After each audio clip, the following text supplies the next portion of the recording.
তো ভিডিও শুরু দিয়ে বন্ধুরা কিছু কথা বলে নিই, তারপরে ভিডিও শুরু করব। তো আজকে কামালকে কি এসেছিলে কমেন্ট করে জানাবে। আর কামালে খুব সুন্দর আজকে পজিশন হয়েছে, সব সেটই কম বেশি খুব ভালো বেরিয়েছে, দেখেছো তোমরা কম বেশি।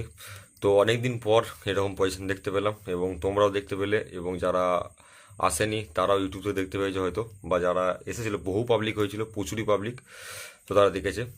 তো কিছু জিনিস আমি রিকোয়েস্ট করছি সমস্ত পার্টিদের কাছে, যারা সাউন্ড কিং ভাড়া করেছো বা আদার্স যারা পার্টি আছো, কারণ একটা গ্রামে যদি 10টা সেট থাকে বা 6টা সেট থাকে, কম বেশি অন্য পার্টির ছেলেরাও আমার সঙ্গে কথাবার্তা বলে ভালোভাবেই বা ব্যবহার করে, তাই রিকোয়েস্ট করে বলছি কথা কোনো জিনিসগুলো। কারো যদি খারাপ লাগে তাহলে কিছু মানে করার নেই, খারাপ লাগলেও লাগতে পারে। তো প্রথম কথা হচ্ছে বন্ধুরা, দেখতে পাচ্ছো কদিন মানে বিগত কয়েক মাস ধরে বক্স অফ করে দিয়েছিল, তো আবার বক্স চালু হচ্ছে, ঠিক আছে। বক্স প্রায় চালু হয়ে গেছে, প্রায় দিনই কম বেশি সব সেটই ভাড়া যাচ্ছে, কম বেশি দেখতে পাচ্ছ তোমরা। আবারও আজকে একটা প্রবলেম দেখলাম, এই জিনিসগুলোর জন্যই মানে প্রবলেমগুলো বেশি মানে ক্রিয়েট হয়। তো আজকে কামালাইদের মনে হয় কোনো খেলার মাঠ ফাট ছিল না, খুব কম্পিটিশন করার জন্য মেন রোডে কম্পিটিশন হচ্ছিলো, একটা মানে কাটোয়া মালডাঙ্গা মেন রোড যেটা, তো মেন রোডের মধ্যেই হচ্ছিল। আর প্রচুরই পাবলিকের চাপ। তো পাবলিকের চাপের মধ্যে আমি নাম করছি না সেট আপটার, আমার সঙ্গে একটা সেট আপে কম্পিটিশন ছিল দেখলাম।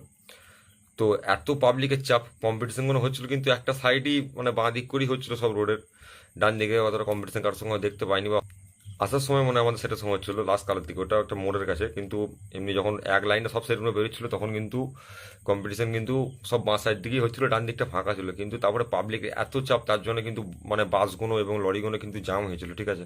তার জন্য লাস্ট কালে পুলিশ আসে, এবার বাস দুয়ারই ছেড়ে দাও। কিন্তু আমার সঙ্গে একটা সেটা যখন কম্পিটিশন হয়, আমি তখন মানে দেখলাম, চোখে পড়লো হঠাৎ যে একটা অ্যাম্বুলেন্স একটা বাচ্চা ছেলে যাচ্ছে, মানে বাচ্চা ছেলেটা মানে আজই ডেলিভারি নিয়ে দিয়েছে সেরকম একটা ব্যাপার, তো ডেলিভারি নিয়ে যাচ্ছিলো। তাহলে সেই বাচ্চাটার কতটা কষ্ট হচ্ছে সেই জিনিসটা বোঝাতে, মানে দুটো সেটের কম্পিটিশনের মাঝখানে যখন দুজনেরই বেস পড়ছে তখন বেসে কিন্তু আওয়াজটা কিন্তু কম নয়, ঠিক আছে। তো সেই জিনিসগুলো একটু পাস করে দেওয়ার চেষ্টা করবে আমার মতে বলে। যারা সাউন্ড কিং ভাড়া করছে তাদেরকে আমি বেশি জোর দিয়ে কথাটা বলতে পারবো। তো চেষ্টা করবে বন্ধুরা খেলার মাঠে বা ফাঁকা জায়গাকে কম্পিটিশন করতে, মেন রোডটা ছেড়ে, কারণ মেন রোডটায় আবার গ্যাঞ্জাম করলে মানে এই কম্পিটিশনগুলো হলে আবার কিন্তু বিগত দিনে বক্সটা আবার কিন্তু অফ হয়ে যাবে আগের মতো, যেমন অফ হয়ে গিয়েছিল, ঠিক আছে। কারণ আজকেও তোমরা দেখতে পেলে যে এই মেন রোড জাম করা নিয়ে কিন্তু পুলিশ এসেছিলো, কিন্তু প্রথম থেকে কিন্তু পুলিশ কিছু বলেনি কো, আর পুলিশ কোনো খারাপ ব্যবহারও করেনি কো, এসে বক্সগুলো সব রাস্তা থেকে নামিয়ে দিয়ে যে যার পাড়াতে ঢুকে গেছিলো, সেরকম একটা ব্যাপার। তো এটা হচ্ছে ব্যাপার বলার ছিল, মেন বক্তব্য। তো চলো এবার ভিডিও শুরু করি। তো কে কামাল গেলে সাউন্ড কিনলে আবার কমেন্ট করে জানিও। আর বক্স কেমন বেজেছে, তোমাদেরকে যেমন বলেছিলাম যে নতুন স্পিকার 6 পিস ভরে নিয়ে গেছিলাম, তো কেমন কি লেগেছে তোমাদের কমেন্ট করে জানাবে। তো এটা আমাদের এখন ট্রায়াল চলছে, কিছু মনে করো না, অনলি সাউন্ড কিং ফ্যানদেরই বলছি। তো আশা করছি এবছরে এই স্পিকারের ফুল রূপ